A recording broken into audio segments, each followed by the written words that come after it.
Olá, querido, querida que está conhecendo o pensamento dos marxistas da segunda geração. Sim, depois da morte de Marx, década de 1880, Marx morre.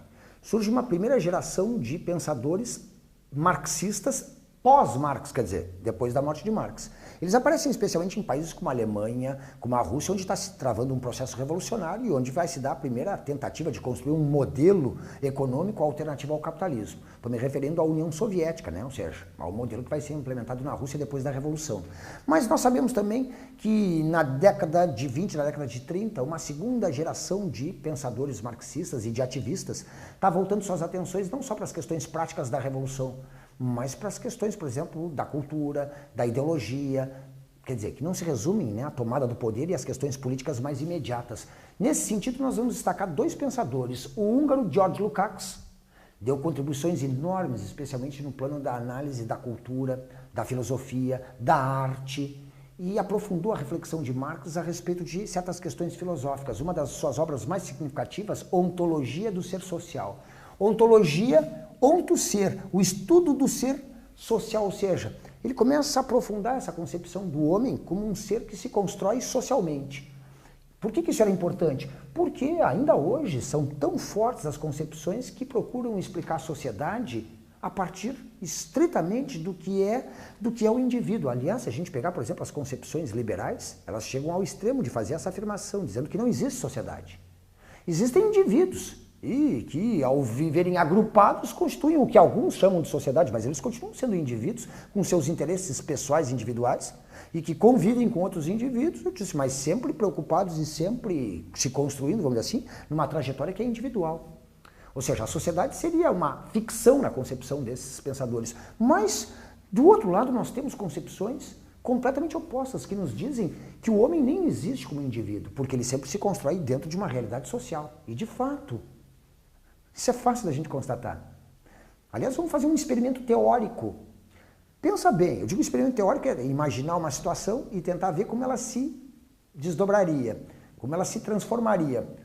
Vamos imaginar a seguinte situação, imagina um indivíduo, imagina que nós conseguíssemos pegar uma criança recém-nascida, um bebê, que nós conseguíssemos mantê-lo num ambiente adequado, de modo que ele não adoeça, ou seja, que consigamos mantê-lo alimentado, em temperatura adequada para que ele não adoeça, mas sem ter contato com outros seres humanos. Eu disse que é um experimento teórico, porque essa situação, inclusive, é impossível ser colocada em termos práticos. Eu só quero que tu chegue a uma conclusão óbvia.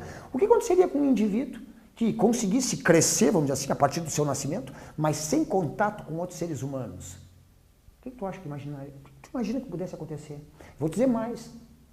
Existem situações raríssimas, mas que mostram o que é que vai acontecer. Vou te citar um caso clássico, que são duas meninas que há um século atrás foram encontradas na Índia, no tempo que a Índia ainda era uma colônia britânica. Aliás, a história se tornou célebre, foi transformada inclusive numa história famosa.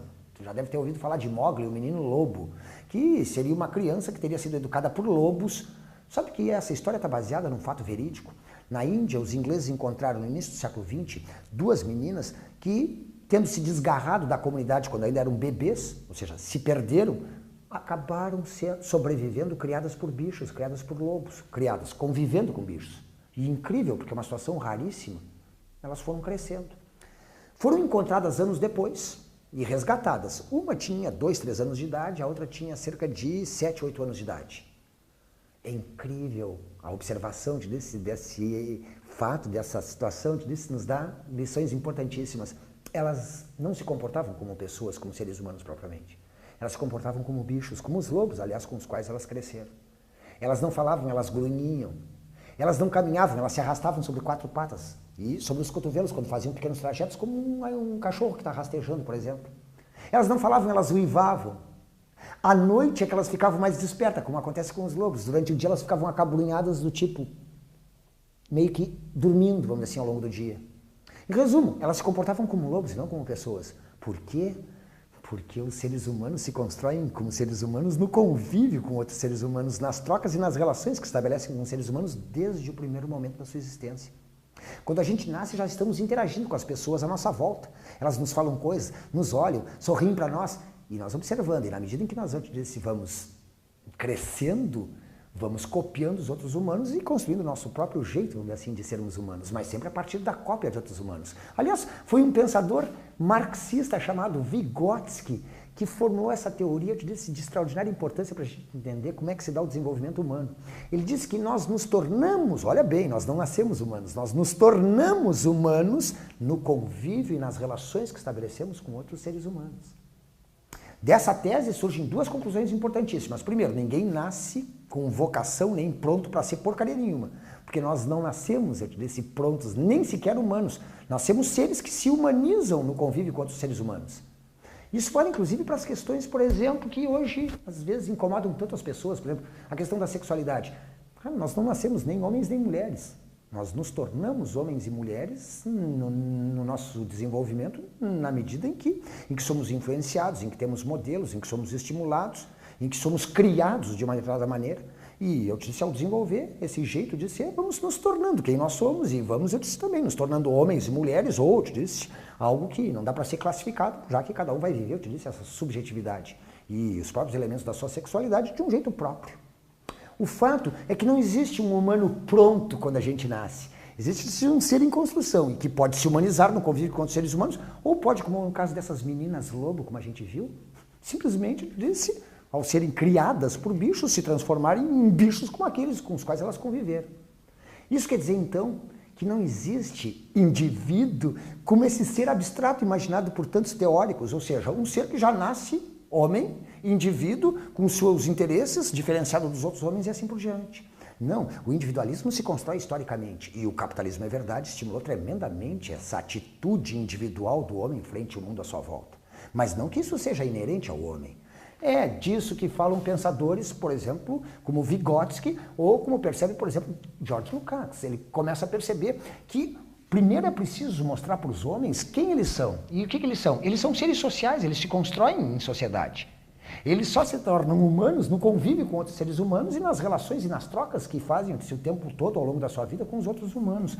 Essa é a preocupação desses pensadores. Ou seja, quer definir uma sociedade diferente, né, que é a sociedade socialista, antes nós temos que definir o próprio homem, ou seja, o que é o homem e o que ele foi até aqui e que homem deveria existir para que se possa construir essa sociedade diferente. Então, questionamentos que já aparecem lá no tempo de Rousseau, por exemplo, de que a educação, eu disse, é um fator importantíssimo para transformar a sociedade, porque gera, eu disse, um homem diferente e, a partir dele, uma sociedade diferente. Isso aparece ou reaparece na obra de alguns filósofos, de alguns pensadores, como George Lukács, por exemplo.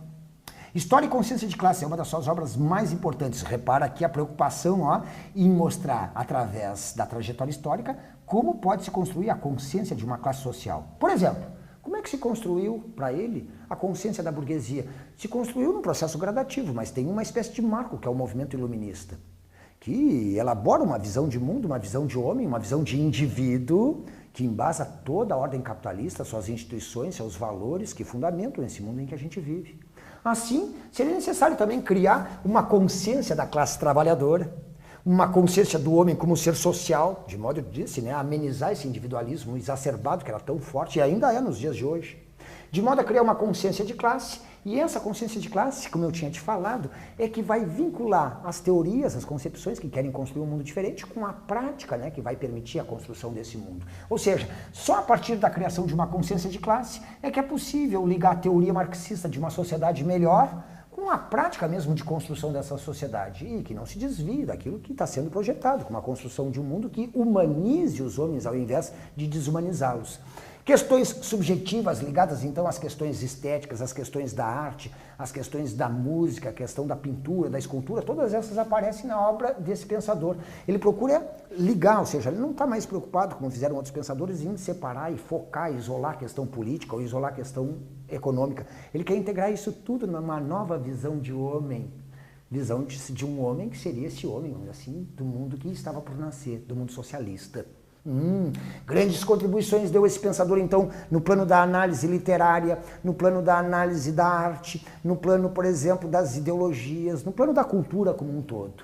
Mas tem outros pensadores que vão enriquecer, né, essa, vamos dizer assim, concepção que está sendo organizada, né, de um novo homem, de uma nova sociedade, e que vão enriquecer o pensamento marxista. Vamos conhecer mais alguns deles. Vamos conhecer, por exemplo, um outro pensador importante chamado Gramsci, um italiano que também deu contribuições importantes nessa época, na década de 20 e na década de 30. Passou boa parte da sua vida encarcerado, inclusive, pelo regime de Mussolini.